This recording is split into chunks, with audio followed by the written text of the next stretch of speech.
പ്രിയ സഹോദരരെ, കർത്താവായ യേശു ക്രിസ്തുവിൻ്റെ രണ്ടാം വരവെന്ന ചാനലിലേക്ക് നിങ്ങൾക്ക് ഒരിക്കൽ കൂടി സ്വാഗതം പറയുന്നു. അതിനായി യേശു മഹാരാജാവ് ഒരിക്കൽ കൂടി ഓർത്ത് യേശു ക്രിസ്തുവിന് നന്ദി സ്തുതി സമർപ്പിക്കുന്നു. പ്രിയപ്പെട്ടവരെ, നമ്മൾ കഴിഞ്ഞ ദിവസങ്ങളിൽ കേട്ട ധ്യാന ക്ലാസ്സുകൾ, നെടുമ്പാശ്ശേരി ധ്യാനത്തെക്കുറിച്ച് കുറേ ആളുകളൊക്കെ ഇപ്പോൾ ഗ്രഹിക്കാൻ തുടങ്ങി. കുറേ ആൾക്കാർ അതിനെപ്പറ്റി ചോദിക്കുന്നു, അത് ക്ലാസ്സിൽ ധ്യാനത്തിന് വരുന്നു, ആൾക്കാരെ പറഞ്ഞു വിടുന്നു, നമ്പറുകൾ സ്വന്തമാക്കുന്നു. കർത്താവിൻ്റെ വരവിനായിട്ടുള്ള ഒരുക്കം നമുക്ക് ലോകത്തൊരിടത്തും കിട്ടുന്നില്ല. യേശു ക്രിസ്തു എപ്പോൾ വരുമെന്ന ചോദ്യത്തിന് ഈ ലോകത്തൊരു ഉത്തരമില്ല. ധാരാളം ആളുകൾ യേശു ക്രിസ്തുവിൻ്റെ വരവിനെപ്പറ്റി പഠിക്കുകയും ധ്യാനിക്കുകയും പ്രവർത്തിക്കുകയൊക്കെ ചെയ്യുന്നുണ്ട്. പക്ഷേ യേശു ക്രിസ്തുവിൻ്റെ വരവ് എപ്പോഴാണ്, ഏത് സമയത്താണ്, ഏത് കാലഘട്ടത്തിലാണ്, അതിന് ഡേറ്റും തീയതികളും ഒക്കെ ഉണ്ടോ എന്നുള്ളതിനെപ്പറ്റി വലിയ ധാരണയൊന്നും ആർക്കുമില്ല. അങ്ങനെ ക്ലാസ് ലോകത്തിൽ ആരും അങ്ങനെ പ്രഖ്യാപിച്ചിട്ടുമില്ല, അങ്ങനെ പറയുന്നുമില്ല. എന്നാൽ ഈ അലിദാസിൻ്റെ ധ്യാനത്തിൽ കൂടെ നിങ്ങൾക്ക് അതിൻ്റെ സെക്കൻഡ്, മിനിറ്റ്, മണിക്കൂറും ദിവസവും, ആഴ്ചയും, മാസവും, വർഷവും എല്ലാം വ്യക്തമായിട്ട് മനസ്സിലാക്കണം. എങ്ങനെയാണ് ഒരു വ്യക്തിയുടെ സമൂല രൂപാന്തരീകരണം, സമൂല പശ്ചാത്താപവും അനുതാപവും എങ്ങനെയായിരിക്കണം അവൻ മാറേണ്ടതെന്നുള്ള വ്യക്തമായ ധാരണയോടുകൂടി അതിവ്യക്തമായ ക്ലാസ്സുകളാണ് നിങ്ങൾക്ക് ലഭിക്കുന്നത്. വിശുദ്ധ ഗ്രന്ഥത്തിൻ്റെ അറിവിൻ്റെയും ജ്ഞാനത്തിൻ്റെയും അതീന്ദ്ര ജ്ഞാനതലത്തിലെയും ഒരു വചനത്തെ മൂന്നായി ഗ്രഹിച്ചുകൊണ്ട് അതെൻ്റെ ഹൃദയത്തെയും മനസ്സിനെയും ആത്മാവിനെയും മൂന്നായി രൂപാന്തരപ്പെടുത്തി യേശുവിൻ്റെ വരവ് നാളെ സംഭവിച്ചാലും നമുക്ക് നിത്യവിശുദ്ധിയോടെ സ്വർഗീയ അപ്പൻ്റെ അടുത്തേക്ക് എത്താൻ, സ്വർഗീയപിതാവിൻ്റെ സന്നിധിയിൽ എത്തിച്ചേരാൻ പറ്റുന്നൊരു പശ്ചാത്തലത്തെ ഒരുക്കിയെടുക്കുക എന്നുള്ളതാണ് ഇതിൻ്റെ അടിസ്ഥാനം. അതിനു വേണ്ടിയിട്ട് ക്ലാസ്സിലിടുമ്പോൾ ചിലർക്ക് ഫോൺ നമ്പറുകളില്ലാത്തവരുണ്ട്, പിന്നെ ചിലർക്ക് വഴികൾ അറിയത്തില്ലാത്തവരുണ്ട്. വഴികളെ കഴിഞ്ഞ പ്രാവശ്യത്തെ ക്ലാസ്സിൽ പറയുണ്ടായി. തിരുവനന്തപുരം ഭാഗത്ത് വരുന്നവരും എവിടുന്ന് വരുന്നവർക്കും ഏറ്റവും എളുപ്പമുള്ളത് അങ്കമാലിയിൽ ഇറങ്ങുക, അവിടുന്ന് ഒരു ഓട്ടോറിക്ഷ കൂട്ടി നെടുമ്പാശ്ശേരി വിമാനത്താവളത്തിലുള്ള ഗ്രേസ് മേരി ബിൽഡിങ്ങിൽ എത്തിക്കുക എന്ന് പറഞ്ഞാൽ മതി. അത് അവിടെ അറിയാവുന്ന സ്ഥലങ്ങളാണ്. അവിടെ മൂന്നാമത്തെ നിലയിലാണ് ക്ലാസ്സുകൾ നടക്കുന്നത്. ധ്യാനങ്ങളും പ്രാർത്ഥനകളും ഒക്കെ നടക്കുന്നത് അവിടെയാണ്. മറ്റൊന്ന്, ഞാൻ കഴിഞ്ഞ ദിവസം പറഞ്ഞിരുന്നു, നിങ്ങളുടെ മൊബൈൽ നമ്പറുകൾ ഞാൻ പറയും: 97 78 17 22 83 87 97 78 17 22 83. അത് നിങ്ങൾ ഓർത്തിരിക്കുക. വഴികൾ മനസ്സിലായിട്ടുണ്ട്. ഇനി നിങ്ങൾ ചെയ്യേണ്ടത്, നിങ്ങൾ കഴിയുന്നത്ര വേഗം നമ്മുടെ ധ്യാന ഹാളിലേക്ക് എത്തുക. ജൂൺ മാസം 14-ാം തീയതി 4 മണി, ഞായറാഴ്ചയാണ്, 4-ാം തീയതി ഞായറാഴ്ച വെച്ചിരിക്കുന്ന ധാരാളം ആൾക്കാർക്ക് രാവിലെ വിശുദ്ധ ബലിക്കൊക്കെ പോകേണ്ടതായിട്ടുണ്ട്. അവിടെ പോയിട്ട് വൈകിട്ട് 4 മണിക്ക് എത്തിച്ചേരുക. തിങ്കൾ, ചൊവ്വ, ബുധനാഴ്ച 4 മണിയാകുമ്പോഴത്തേനും നമ്മുടെ ധ്യാന ക്ലാസ്സുകളൊക്കെ തീരും. എല്ലാ ക്ലാസ്സിലും ഞാൻ തന്നെയാണ് എടുക്കുന്നത്, വേറെ ആർക്കും ക്ലാസ് എടുക്കാൻ പറ്റില്ല. കാരണം അതിൻ്റെ വ്യാഖ്യാന തലങ്ങൾ, ഓരോ വചനത്തിൻ്റെയും തലങ്ങൾ എളിയ ദാസിന് മാത്രമേ പറയാൻ അറിയത്തുള്ളൂ. അതുകൊണ്ട് ഞാൻ തന്നെ ക്ലാസ്സിൽ എടുക്കുന്നതാണ്. തുടരെ എല്ലാ ദിവസവും ഫുള്ള് ക്ലാസ്സിലും ഞാൻ തന്നെ എടുക്കുന്നത്. 3 ദിവസത്തെ ക്ലാസ്സും ഞാൻ തന്നെയാണ് എടുക്കുന്നത്. മറ്റാർക്കും എടുക്കാൻ പറ്റാത്ത രീതിയിലുള്ള ക്ലാസ്സുകളാണത്. യേശുവിൻ്റെ വരവിനെ പറ്റിയും അതിൻ്റെ ക്ലാസ്സിനെ പറ്റിയും അതിൻ്റെ വെളിപാട് ഗ്രന്ഥത്തെ ആസ്പദമാക്കിയുള്ള ക്ലാസ്സുകളൊക്കെ എളിദാസിൽ കൂടെ മാത്രമേ നിങ്ങൾക്ക് ലഭിക്കുകയുള്ളൂ. കഴിയുന്നത്ര വേഗം വരിക. കാരണം ഞാൻ വീണ്ടും പറയുന്നത്, നമുക്കറിയാം, ലോകം യുദ്ധത്തിലേക്ക് വരും എന്ന് പറഞ്ഞ് കേട്ട് ആദ്യം ഉക്രൈനിൽ യുദ്ധം തുടങ്ങി, അത് പാലസ്തീനിലേക്ക് മാറി, ഇപ്പോൾ അത് ഇറാനിലേക്ക് മാറി. അടുത്ത 3 മാസങ്ങൾ കഴിയുമ്പോൾ, ജൂൺ, ജൂലൈ, ഓഗസ്റ്റ്, പ്രത്യേകിച്ചും സെപ്റ്റംബർ, ഒക്ടോബർ, നവംബർ, ഡിസംബർ, ഈ കാലഘട്ടം വരുമ്പോഴത്തേനും നിലവിലുള്ള യുദ്ധത്തിൻ്റെ ഗതി മാറും. നിലവിലുള്ള പെട്രോൾ ഡീസലിൻ്റെ ലഭ്യത കുറയും. നിലവിലുള്ള വിമാനയാത്രകൾ പൂർണ്ണമായി നിന്നുപോകും. അങ്ങനെ ഒരുപാട് മേഖലകൾ ഈ കാര്യത്തിലുണ്ട്. അത് സംഭവിച്ചു കഴിഞ്ഞ് കഴിയുമ്പോൾ ഇനി എന്ത് ചെയ്യുന്നു? കുറേ പേര് കഴിഞ്ഞ പ്രാവശ്യം ഇറാനുമായിട്ടുള്ള യുദ്ധത്തിൽ വിമാന സർവീസിൽ നിന്നു പോയപ്പോൾ വിദേശ രാജ്യങ്ങൾ എന്നെ വിളിച്ചു പറഞ്ഞു, പൊതുവെ ഒന്ന് പ്രാർത്ഥിക്കണേ, ടിക്കറ്റ് എടുത്തു വെച്ചു, പക്ഷേ പോരാൻ സാധിക്കുന്നില്ല, എന്ത് ചെയ്യണമെന്നറിയില്ല, ഒന്ന് പ്രാർത്ഥിക്കണമേ എന്ന് പറയുന്ന അവസ്ഥ ധാരാളം എനിക്ക് ഫോൺ കോളുകൾ വന്നിട്ടുണ്ട്. അതുകൊണ്ട് ഞാൻ പറയുകയാണ്, പ്രിയപ്പെട്ടവരെ, നിങ്ങൾ ഈ മുന്നറിയിപ്പ് ശ്രവിക്കുക. നിങ്ങൾ നിങ്ങളുടെ ജോലികൾ രാജിവെക്കുക. നിങ്ങൾ ഏത് രാജ്യത്താണ് അവിടുത്തെ സ്വന്തം ഭവനത്തിലേക്ക് മടങ്ങുക. ഇസ്രായേൽക്കാർ ഈജിപ്ത് ദേശം വിട്ട് തേനും പാലും ഒഴുകുന്ന കനാൻ ദേശമായ ഇസ്രായേലിലേക്ക് വന്നതുപോലെ തൻ്റെ പാപത്തിൻ്റെയും തിന്മയുടെയും ദുഷ്ടാരൂപിയുടെയും ദുർമോഹത്തിൻ്റെയും എല്ലാവിധ ഈ ലോകത്തിലെ ജഡമോഹ സമ്പത്തിനെ, സ്ഥാനമാനങ്ങളെ, പണത്തെ, അതിൻ്റെ പ്രതാപങ്ങളെ വലിച്ചെറിയ, പ്രിയപ്പെട്ടവരെ. അതുകൊണ്ടാണ് കർത്താവ് പറയുന്നത്, സൃഷ്ടപ്രപഞ്ചം, പരിശുദ്ധാത്മാവിന്റെ പുസ്തകത്തിൽ കൊരിന്ത്യർക്കെഴുതിയ ലേഖനത്തിൽ എഴുതി വെച്ചിട്ടുണ്ട്, സൃഷ്ടപ്രപഞ്ചം ദൈവമക്കളുടെ വെളിപ്പെടുത്തലിനെ ആകാംക്ഷപൂർവ്വം കാത്തിരിക്കുന്നു, എന്നാൽ അത് വ്യർത്ഥതയ്ക്ക് അടിമപ്പെട്ടിരിക്കുന്നു. വ്യർത്ഥത എന്ന വാക്കിനർത്ഥം എന്താണ്? പൊയ്മുഖമെന്നാണ്. നമ്മുടെ ഈ കാണുന്നതെല്ലാം പൊയ്മുഖമാണ്. മറ്റുള്ളവരുടെ മുമ്പിൽ വലിയ ആള്, സമ്പത്ത്, വീട്, റോഡ്, വണ്ടി, ഇത് കാണിക്കാനുള്ള വ്യഗ്രതയാണ് മനുഷ്യൻ്റെ ഹൃദയത്തിൽ. സകല മനുഷ്യരെയും അത് കീഴടക്കി കഴിഞ്ഞു. ഇതൊന്നുമില്ലാത്ത വിധം പരിപൂർണമായി ക്രിസ്തുവിലായിരിക്കുക.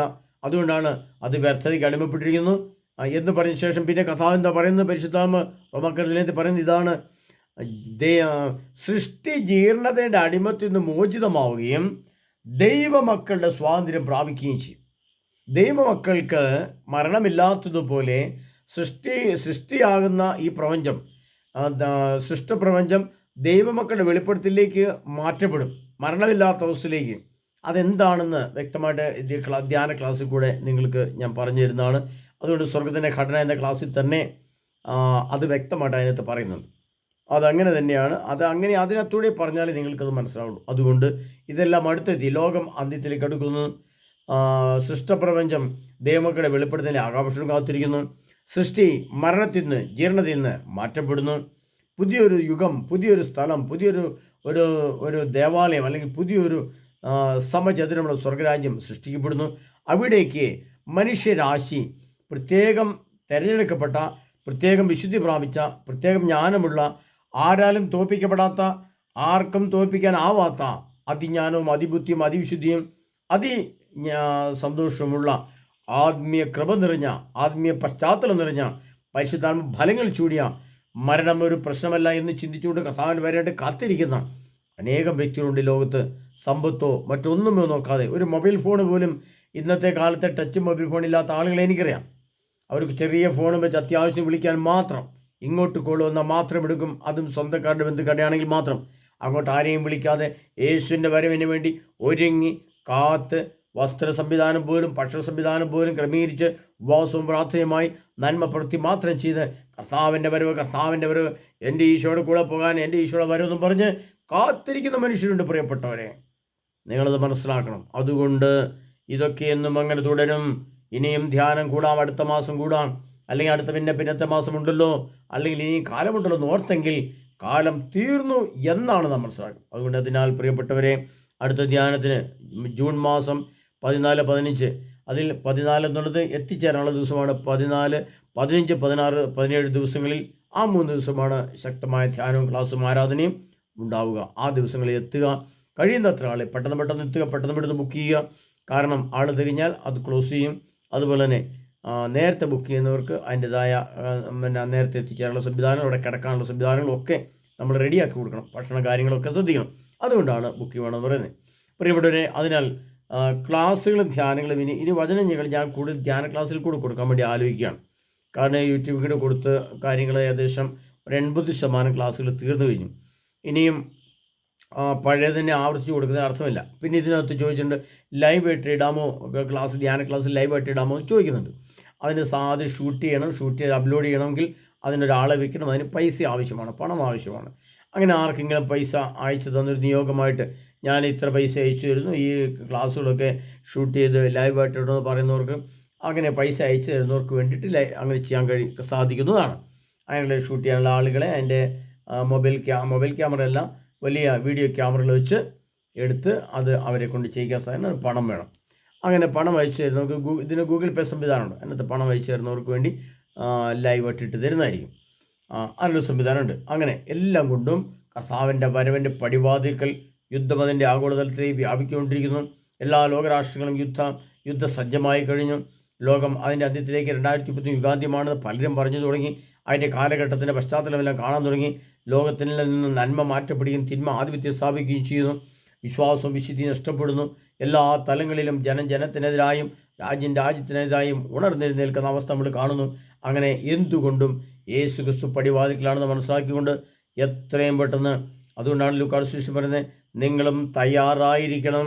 എപ്പോഴാണ് മണവാളം വരുന്നത് നിങ്ങൾ അറിഞ്ഞിരുന്നെങ്കിൽ, നിങ്ങളുടെ വീട് കള്ളൻ എപ്പോഴാണ് വരുന്നത് അറിഞ്ഞിരുന്നെങ്കിൽ നിങ്ങളുടെ വീട് കുത്തി തുറക്കാൻ അനുവദിക്കില്ലായിരുന്നു. എന്നാൽ ഏത് മണിക്കൂറിലാണ് ഇതൊക്കെ സംഭവിക്കുകയെന്ന് നിങ്ങൾ അറിഞ്ഞിരുന്നെങ്കിൽ എന്ന് പറയും. എന്നാൽ ഏത് മണിക്കൂറിലാണ് ഇത് സംഭവിക്കുകയെന്ന് കർത്താവ് ഈ അന്ത്യ കാലഘട്ടത്തിൽ വെളിപ്പെടുത്തി തന്നിരിക്കുന്നു.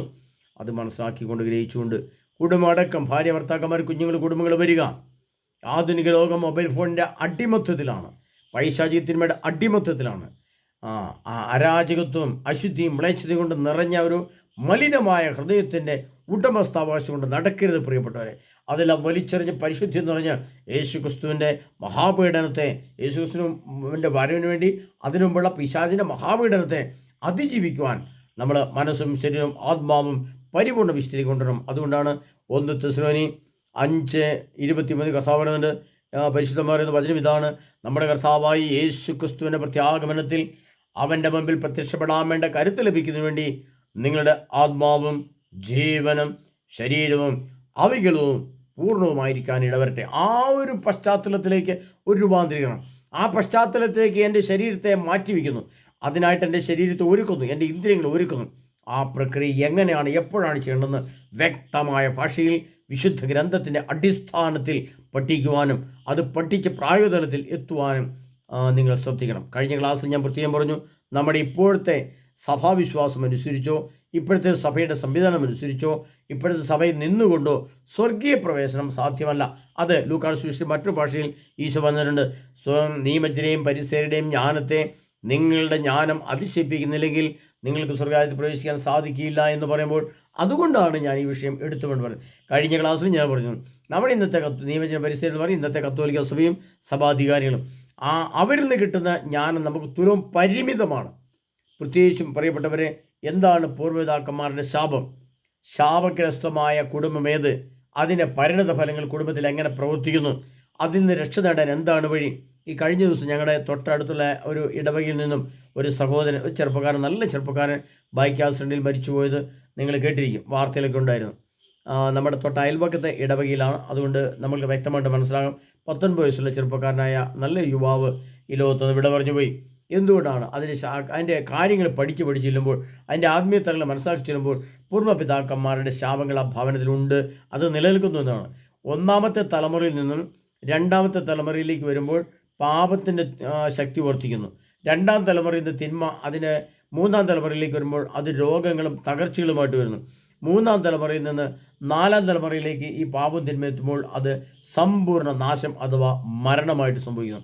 ഇതൊക്കെ വിശദീകരണത്തിൽ എസ്.കെ. പ്രവാചകന്റെ പുസ്തകത്തിൽ വ്യക്തമായിട്ട് എഴുതിയിട്ടുണ്ട്. ഈ കാര്യങ്ങളെക്കുറിച്ചൊക്കെ, പൂർവ്വപിതാക്കന്മാരുടെ ശാപം എന്ത്, അതിൽ നിന്ന് എങ്ങനെ രക്ഷ നേടാം, മരിച്ചുപോയ വ്യക്തിയുടെ ആത്മാവ് എന്ത് സംഭവിക്കുന്നു, ആ ആത്മാവ് സംസാരിക്കുന്നത് കേൾക്കുന്നുണ്ടോ, ആ ആത്മാവിൻ്റെ വേദന എന്താണ്, ആ ആത്മാവിന് വേണ്ടി എന്തെല്ലാം പ്രക്രിയകൾ ചെയ്താൽ ആ ആത്മാവിനെ കൂടെ നിത്യയിലേക്ക് പ്രവേശിപ്പിക്കാം, നഷ്ടപ്പെട്ടു പോയ ആത്മാവിനെ എങ്ങനെ വീണ്ടെടുക്കാം, തുടങ്ങിയ അനേകം കാര്യങ്ങൾ വളരെ വ്യക്തമായ ഭാഷയിൽ, അതായത് ത്രിതലത്തിൽ അതേ പറഞ്ഞ് സഭയിൽ നിന്ന് കിട്ടുന്നതിനേക്കാൾ ഉപരിയായിട്ടുള്ള ജ്ഞാനം, അതിൻ്റെ കാര്യങ്ങൾ നിങ്ങൾക്ക് ലഭിക്കുന്നതാണ്. അതിനെല്ലാം നിങ്ങൾ ധ്യാന ക്ലാസ്സിലേക്ക് വരിക, അതിനെ വേഗം വിളിച്ച് പേര് ബുക്ക് ചെയ്യുക, എന്നിട്ട് എത്രയും പെട്ടെന്ന് സമയത്തേക്ക് വരിക. അതിനായി നമ്മെ ഓരോരുത്തർ സർവശക്തനായ ഈശ്വരനാഥൻ അനുഗ്രഹിക്കുകയും പരിപാലിക്കുകയും ചെയ്യട്ടെ. യേശുക്രിസ്തുവിൻ്റെ സംരക്ഷണവും യേശുക്രിസ്തുവിൻ്റെ തിരുത്തത്താൽ നമ്മൾ വീണ്ടെടുക്കപ്പെടുകയും എല്ലാ അശുദ്ധിയും വിളച്ചതും പാപവും രോഗവും തിന്മയും അശുദ്ധിയും അസ്വസ്ഥതകളിൽ നിന്ന് രക്ഷ പ്രാപിച്ച് വിശുദ്ധിയും പരിശുദ്ധിയും ജ്ഞാനവും നിറഞ്ഞ് യേശുവിൻ്റെ വരനുള്ള ആ കണ്ണു നട്ടിരിക്കുന്ന അവസ്ഥയിലേക്ക് വളരെ ശക്തമായ ഒരു ആത്മീയ ഒരുക്കം നമുക്ക് ആവശ്യമെന്ന് മനസ്സിലാക്കിക്കൊണ്ട് അതിനായി നമ്മെ ഓരോരുത്തർ സർവശക്തനായ ഈശോ അനുഗ്രഹിക്കുമാറാട്ടെ. ആമേൻ.